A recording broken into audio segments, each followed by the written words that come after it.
August 4 అమావాస్య రోజున కొడుకులు ఉన్నటువంటి ప్రతి తల్లి కూడా మర్చిపోకుండా, ఇద్దరు కొడుకులున్నా, ముగ్గురు కొడుకులున్నా, ఒక్కళ్ళున్నా సరే ఆ తల్లి ఏం చేస్తుందంటే, మనకి కొడుకు అంటే వంశోద్ధారకుడు కాబట్టి ఆ కొడుకుల మీద చాలా మంది ఏడుపులు ఉంటాయి, దిష్టి ఉంటది. ఎప్పుడు ఆ పిల్లోడి మీద, ఎదిగే పిల్లోడి మీద కొంతమంది చూపులుండి పిల్లోడు చాలా ఇబ్బంది పడతా ఉంటాడు, యాక్టివ్గా ఉండలేరు అనమాట.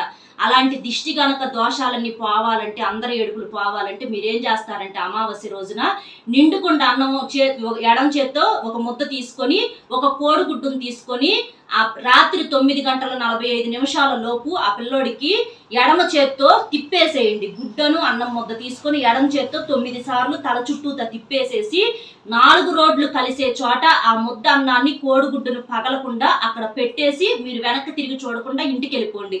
ఇలా చేయటం వలన మీకు మగ పిల్లల మీద ఉన్నటువంటి దిష్టులు అవన్నీ కూడా పోయి చాలా యాక్టివ్గా ఉంటారు. ఇద్దరు కొడుకులుంటే 2 సార్లు